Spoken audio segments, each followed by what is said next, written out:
You're listening to Growing Hope Conversations, the podcast from Growing Hope, a charity offering free therapy for children and young people with additional needs and support for their families. Join our host Bambi French as she welcomes guests who've been there, sharing real stories, honest struggles, and how churches can truly make a difference. Minna, welcome to the Growing Hope podcast. How are you today? I am. Thank you very much. Pleased to be invited, pleased to be involved. Oh, it's really great to have you today. And I'm sure that what you are going to tell everybody listening and everybody watching will be of really great inspiration. So thank you so much for being here today. You're welcome. As we get started, can you just tell us a little bit about who you are, what you do? Just let everybody get to know who Dr. Minna Moffat is.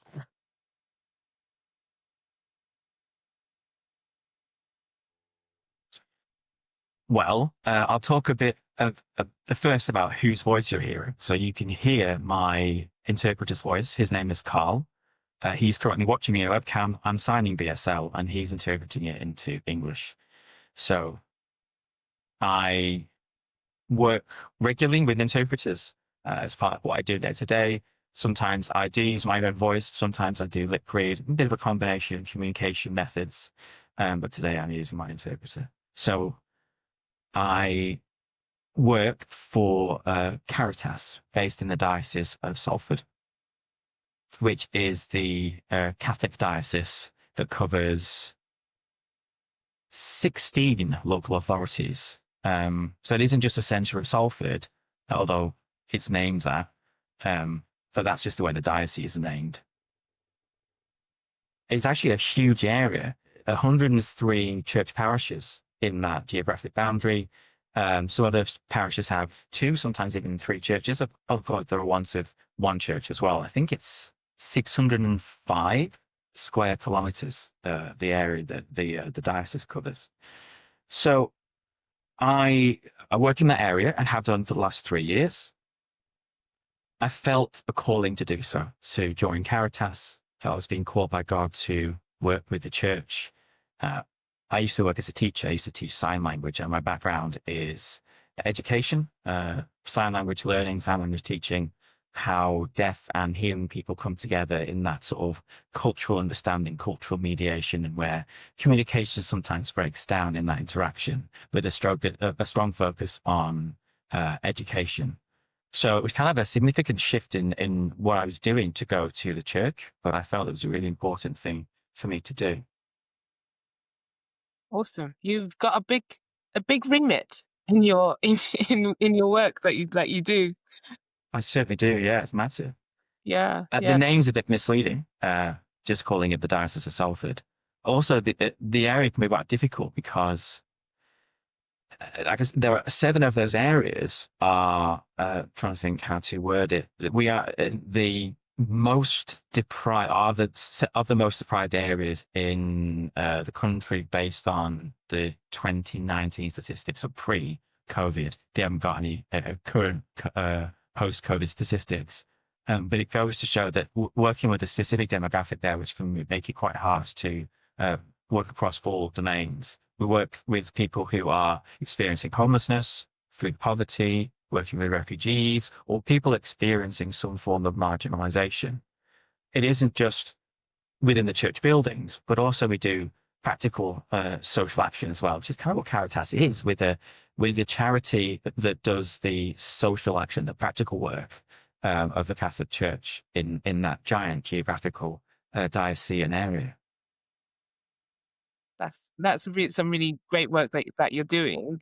When I think before we get on to talking about sort of your work within the church and your experience with churches, can you explain to the listeners and the people watching what your experience, your personal experience has been with being a deaf person in the world, but also, within the church as well?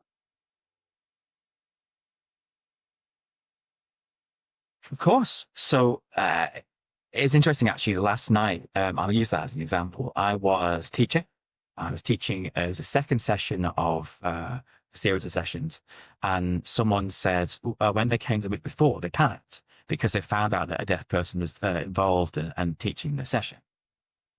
And that's kind of a good example that people don't necessarily think that deaf people are out there. I guess they don't think about things, or they don't think that deaf people can do things like deliver training sessions.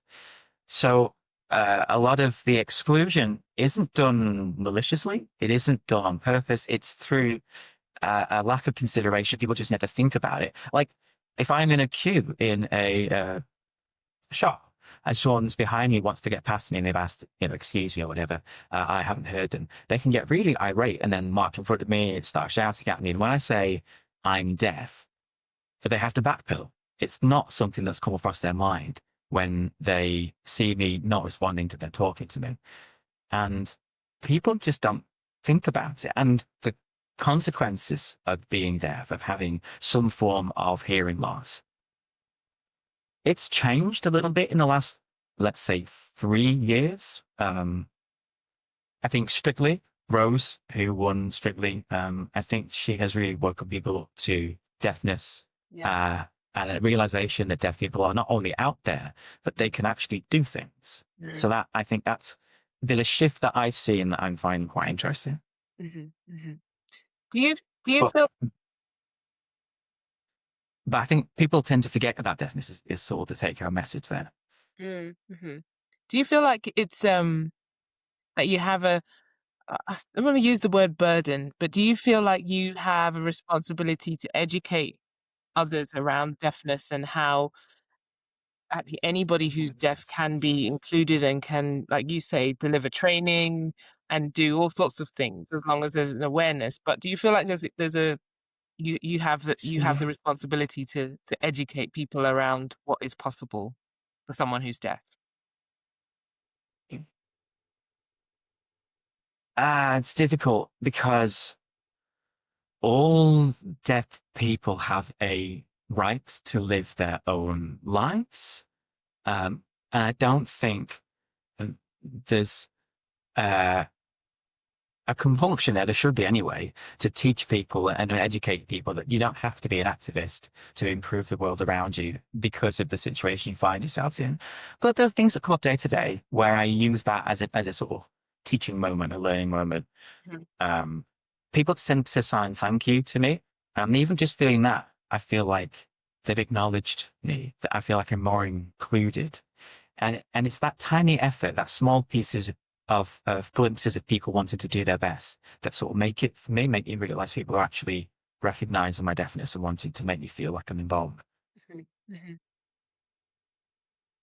At Growing Hope, we talk a lot about children, including children and families who have additional needs within the church. That's where we kind of want that to grow and that to develop. We feel that, we believe that church should be the place where if there's nothing else that can be done or found, we can find belonging in the church. But that's not always the case. Have you got some stories to I guess to encourage church leaders listening, families who are listening who maybe have not been in church for a while because their children have additional needs? Have you got some stories of encouragement where you have seen and experienced the inclusion, the real inclusion of whether they be children or adults with additional needs within the church?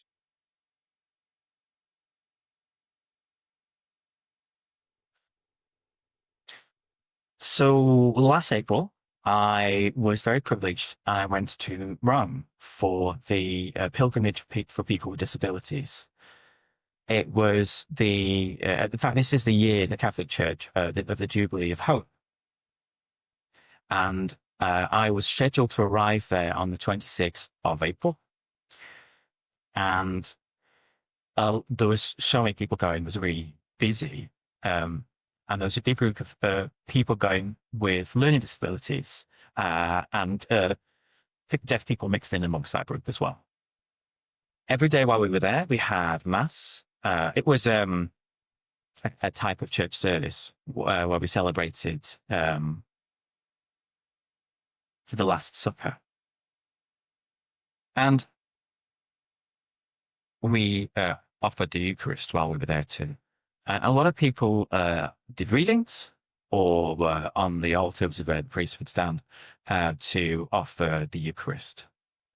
They were being supported by service, with learning disabilities, someone with Down syndrome who was very prominently involved. There was a huge mass, I think there were 500 people there in this church in Rome. There were 3 bishops, and all the servers either had a learning disability or various other acknowledged disabilities, if that makes sense. I think what they tried to do, and they succeeded, was make the event welcoming, not just for people attending, but people taking part. The privilege extended to being able to attend the funeral of Pope Francis. And deaf people were invited to sit at the very, very front. So I got to see like the funeral I didn't need a camera, I didn't need to find a screen. I was privileged at the very front. There was sign language there. It was Italian sign language, and I think also German sign language, but delivered at the front. So I felt very privileged, very special to be there alongside the priests. And aside from that, in my own church, we have people in the congregation, children in the congregation with learning disabilities. They can sometimes be nervous. Or the families can, if the children get exuberant, they run around, parents feel like they're judged. And what I want to say to parents is, it's fun. Your children are singing, they're dancing, they're thoroughly enjoying the church service. Usually it's other people actually. And it's not other people even, it's the parents that are more worried about the disturbance their child is potentially causing than the rest of the congregation being frustrated by it. So it's sometimes a case of parents having the confidence to let their children enjoy the service in the way that makes sense to them without feeling any judgment or embarrassment. Yeah, absolutely. It is. We have these norms, don't we, or societal norms about the way in which we should behave in church, and it's kind of even with the, I guess, the different churches, that there are different types of churches. There's still an expectation, isn't there, that you behave in a certain way when you go to church. But what you're saying about the freedom that those children have to worship in whatever way comes naturally to them, it's all worship, isn't it, at the end of the day? And yeah, other people or parents need to just to recognize that they are worshiping in the way that God has created them. That is great. That's great. Your your title is accessibility coordinator. Why is that different, using the word accessibility rather than disability? How does that help shape and change attitudes to the work that you do, the work that Growing Hope's trying to do? Why is it good to use the word accessibility?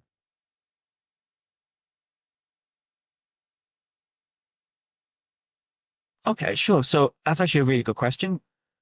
One of the, I think people have varieties of disabilities, impairments, health conditions. And one of the things I try to reinforce is that those labels, those titles, don't really serve much purpose. Certainly in church, to do with access. What I think is important is knowing what individuals need to ensure they can actually participate in whatever it is. So if you get to know what's necessary and you make accessibility function in a way that allows that, kind of doesn't matter whether someone's got a disability or an illness. Some people say, oh, this is the name of my condition, this is what I have. It doesn't tell me what they actually need. And sometimes one person who has a certain diagnosis and another person with the same diagnosis can have very different needs. Yeah, absolutely. Yeah. So what I want people to think about is more the barriers that need to be removed, that need to be completely eradicated, which then allows for access, which is why I talk about accessibility.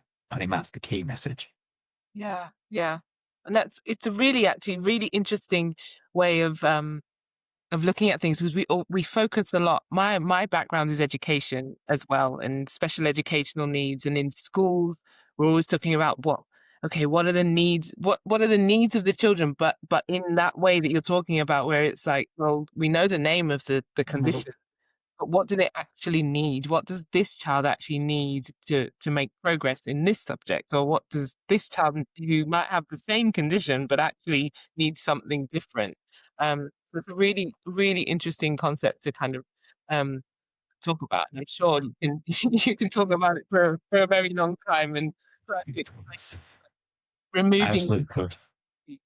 removing the word disability and just changing it to accessibility is really interesting. Yeah. Yeah. Just explain to us a little bit more then about your role and what you actually do within the church on a day, on a week to week or a day to day. What kinds of things sort of define your role, and how do you support the community with additional needs?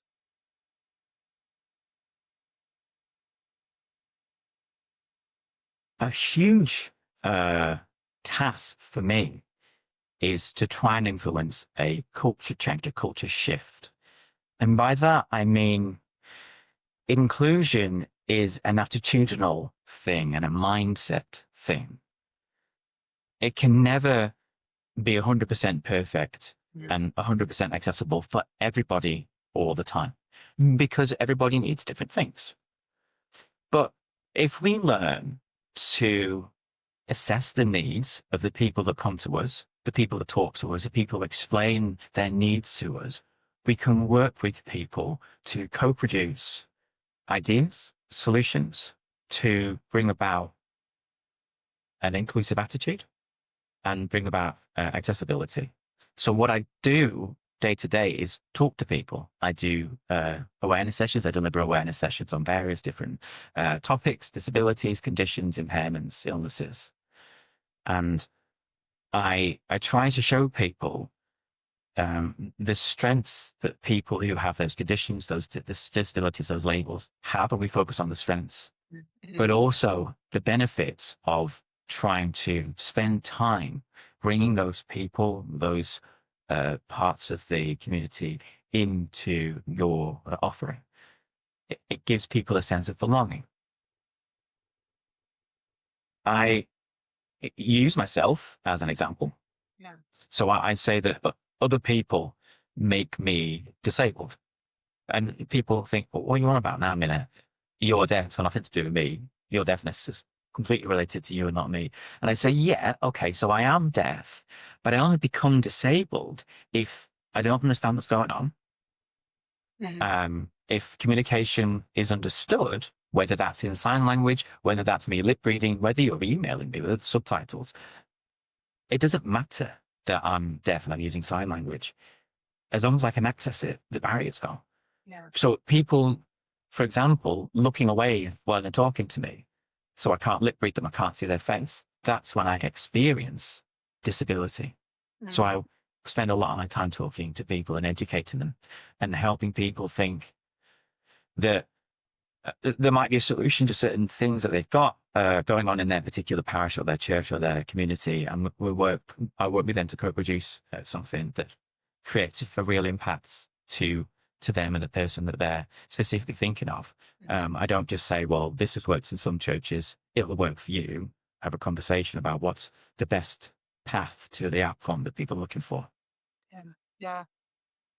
I mean, it's really important work, and I think what you're doing, you feel like, oh, I've done that, I've told them that, I've done this, but you have to keep on repeating, because it's something that people, it takes a while to understand, doesn't it? And even those of us who work within the sector, and if we're saying we work with people with disabilities or work within accessibility and all of those things, we need to hear those messages over and over again. So yeah, it is really, really valuable work that you're doing. It's been, I know there's a lot in what you've said already that people will be able to take from, and take inspiration from that. One of the things I ask lots of our guests on this podcast is how they would inspire or advise, it's families, it's the children, maybe even church leaders who are listening, about how they can be more inclusive within their churches or their community spaces wherever they are. I think your question, though, needs to be slightly different. You are a leader who has a disability. You are someone who works, with your deafness. I'd like you to speak to, well, anyone listening again who has a disability, but is thinking, can I do that? Can I take, a space or the place of a leader and do something that would impact the wider community? What would you say to them?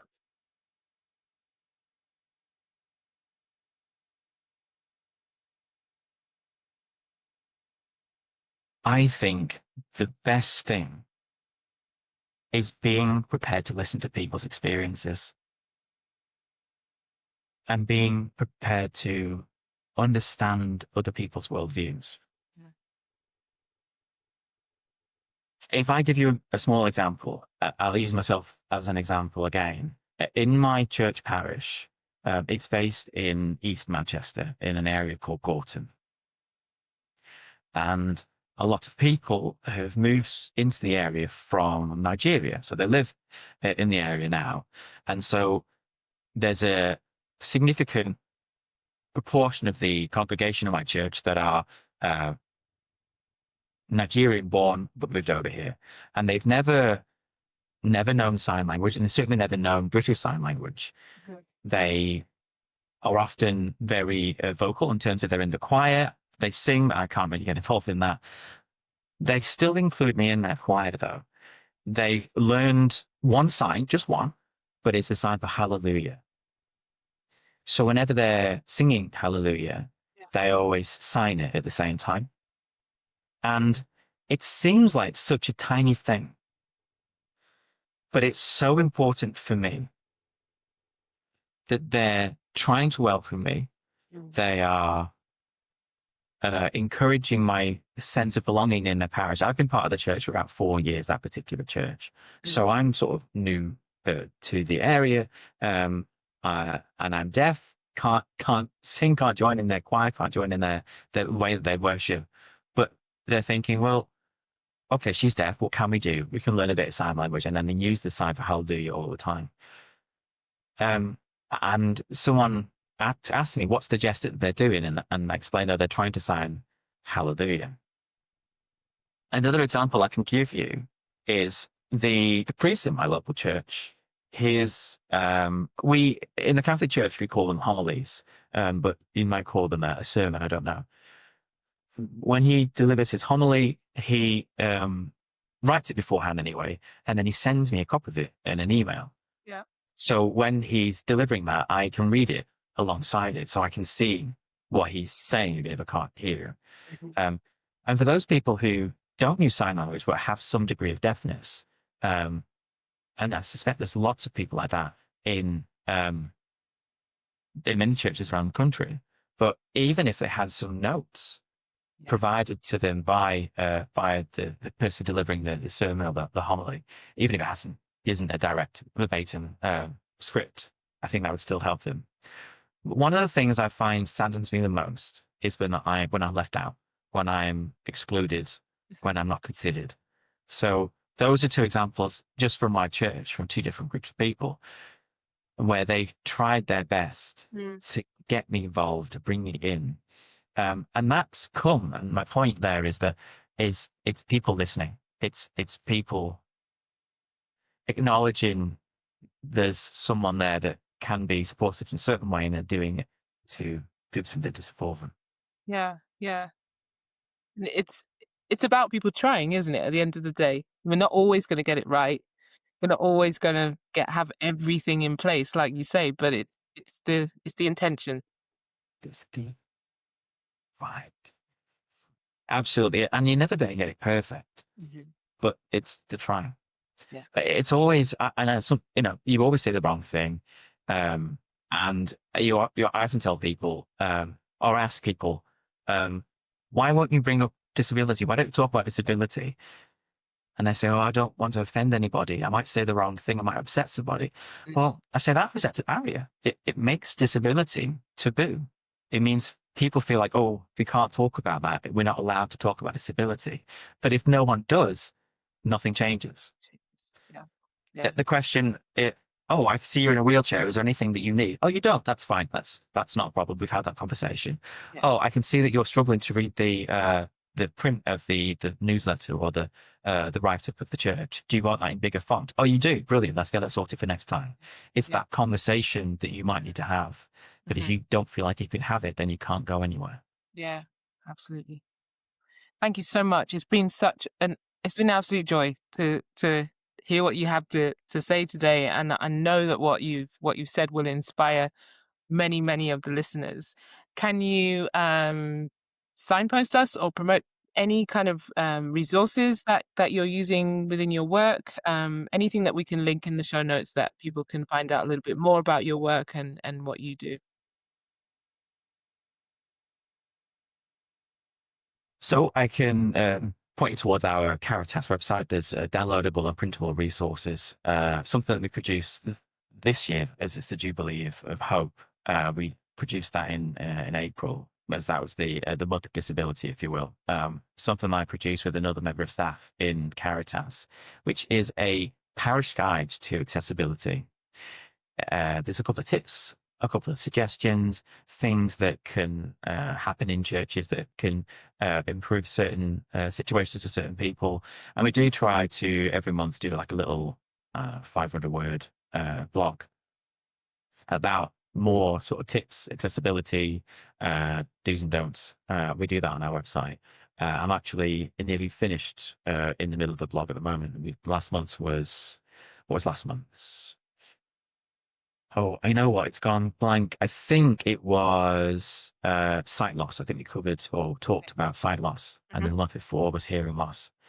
And this month, I think we're going to be looking at learning disability. It's not always the order that I write them that they get sent out. So I'm trying to think which one's coming out next. Okay. But it's little things that people can do that aren't particularly taxing, but maybe they've never thought of before. And in this diocese, in the Salford diocese, we're trying to encourage the parishes to nominate an advocate in their church, just someone that's there on the ground who can be approached if there's something that happens, something that's needed. And then in our parish, in our diocese, they can come to me and I can give them additional support, guidance, signposting, and have a conversation with them about how they might resolve what's come to them. But if you are able to access our website, to Caritas' website, get that parish guide, I think that's a really good start to then build on accessibility within people's local churches and parishes and communities. Yeah, and I would encourage people to get that, actually, because the world of disability, special educational needs, whatever you want to term it as, it can be a lot. There's a lot of information. Actually, having those bite-sized kind of tips, just to say, you can just do this one thing this Sunday, or whenever your church service happens, is accessible, isn't it? It's accessible for everybody to be able to move forward just a little bit. That's great. That is so great. Minna, thank you so much for being a guest on the Growing Hope podcast today. And I know that when this goes out, people will be blessed. So thank you very much for being a guest today, and I hope to speak to you soon. Thank you. You're welcome. Thank you. Everyone should be able to access their church. In this podcast, you've heard how this isn't always easy for some people. Growing Hope's accessibility training helps churches become welcoming places for every child and family. We'll train your whole church community, not just to give your building wider doors and access ramps, but to help you change your culture so that every child and young person is welcome. Book your training today at growinghope.org.uk/churches.